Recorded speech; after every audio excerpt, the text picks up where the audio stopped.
اعوذ باللہ من الشیطان الرجیم، بسم اللہ الرحمن الرحیم۔ ایمان ٹی وی پاکستان کے ویورز کو اور تمام دیکھنے سننے والوں کو السلام علیکم ورحمۃ اللہ وبرکاتہ۔ سامعین محترم، قربانی کے مسائل کے حوالے سے گفتگو چل رہی ہے اور آج جو ہم آپ کے پاس عنوان لے کر آئے ہیں وہ ہے قربانی کی شرائط۔ اس میں دیکھیں، قربانی ایک تو ہے کسی شخص پر واجب ہونا، اس کے لیے ہماری آپ الگ سے ویڈیو دیکھ سکتے ہیں، اور یہاں پر ہم قربانی کے حوالے سے چند ایک چیزیں بیان کر رہے ہیں، یعنی قربانی کی جو تعریف ہے ہم اس کو سمجھتے ہوئے قربانی کی شرائط کو یہاں پر ہم ذکر کریں گے کہ قربانی جو ہے یہ کس چیز کا نام ہے۔ قربانی ایسی چیز ہے کہ مخصوص ایام میں مخصوص شرائط کے ساتھ مخصوص جانور کو اللہ کی راہ میں ذبح کرنا، اس نیت کے ساتھ کہ اللہ ہم سے راضی ہو جائے، یہ قربانی کا بنیادی اصول بھی ہے، قربانی کی تعریف بھی ہے۔ اب دیکھیں، سب سے پہلے ہم نے بات کی مخصوص ایام، تو دیکھیں مخصوص ایام جو ہے وہ یہاں پر یاد رکھیں کہ 10 ذوالحجہ سے ایام تشریق الگ ہیں اور جو قربانی کے ایام ہیں وہ الگ ہیں۔ ایام تشریق 9 ذوالحجہ سے شروع ہو جاتے ہیں، یعنی 9 ذوالحجہ کی جو فجر ہے وہ آپ اس میں ایام تشریق شروع کر دیں گے۔ ایام تشریق یہ ہوتے ہیں کہ ہر نماز کے بعد،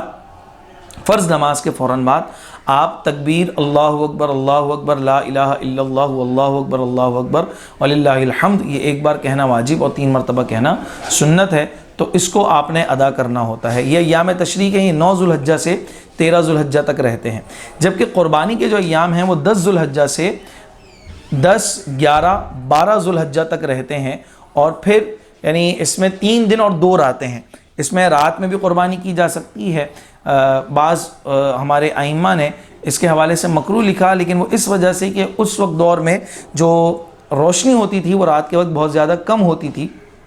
جس وجہ سے وہ مکروہ، اور مکروہ بھی تنزیہی۔ تو اب اگر کوئی ایسی جگہ ہے کہ جہاں پر روشنی کا صحیح سے انتظام ہے تو وہاں پر رات کو بھی قربانی کی جا سکتی ہے، اور اس لیے بھی وہاں پہ منع کیا جاتا تھا کیونکہ قربانی کی جو چیزیں ہیں وہ رہ نہ جائیں، قربانی غلط نہ ہو جائے روشنی کم ہونے کی وجہ سے، اس وجہ سے بھی اس کو منع کیا جاتا ہے۔ بہرحال اگر روشنی زیادہ ہے تو قربانی رات میں بھی کی جا سکتی ہے۔ تو 3 دن 2 راتیں ان ایام کے اندر، یہ مخصوص ایام ہیں عید الاضحیٰ کے 10، 11، 12 ذوالحجہ، جس میں قربانی آپ کر سکتے ہیں نماز کے بعد، یعنی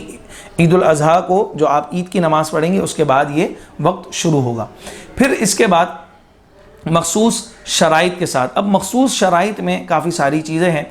جس کو ہم الگ سے ایک ویڈیو بنا کر آپ کو انشاءاللہ یہاں پر ہم بتائیں گے کہ وہ کون سی چیزیں ہیں، یعنی کون سے لوگ ہیں، کون سی شرائط ہیں جس پر قربانی، جس کے لیے قربانی واجب ہوتی ہے،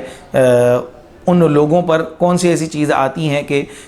قربانی ان پر واجب ہوتی ہے۔ اور پھر تیسری چیز مخصوص جانور۔ اب مخصوص جانور کے اندر ذہن میں رکھیں کہ صرف 3 قسم کے جانور جن کی انواع کو ہم ذبح کر سکتے ہیں، اس کے علاوہ اور جو دیگر جانور ہیں وہ حلال تو ہو سکتے ہیں لیکن قربانی ان کی نہیں ہوگی، جیسے ہرن ہے،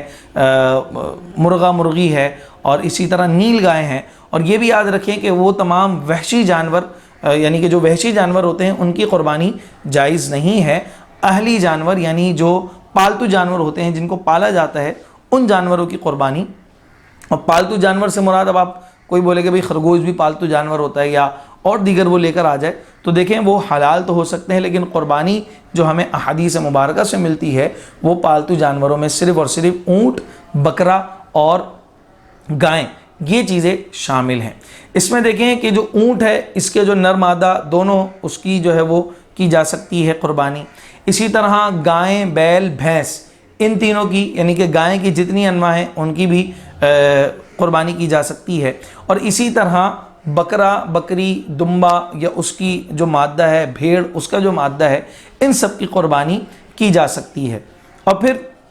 اس میں یہ بھی ذہن میں رکھیں کہ اگر کوئی ایسا کراس جانور ہے کہ جو ہے وہ کراس کے ذریعے سے وہ پیدا کیا گیا ہے، اس کی افزائش ہوئی ہے، تو اس میں یاد رکھیں مادہ کا اعتبار ہوگا۔ اگر ان میں سے کوئی مادہ ہے تو پھر اس کی قربانی جائز ہے، اگر ان میں سے اس کراس کے اندر مادہ نہیں ہے تو پھر اس کی قربانی جائز نہیں ہے۔ تو یہ چند ایک چیزیں ہیں جو ہم نے آپ کو ڈیفینیشن کے حوالے سے یہاں پر آپ کو بیان کی ہیں۔ یقیناً آپ کو ہماری یہ ویڈیو سمجھ میں آ گئی ہوگی۔ مزید ہم سے کوئی سوال اگر آپ کو ہے تو آپ کمنٹ باکس میں ہم سے پوچھ سکتے ہیں۔ وآخر دعوانا الحمدللہ رب العالمین۔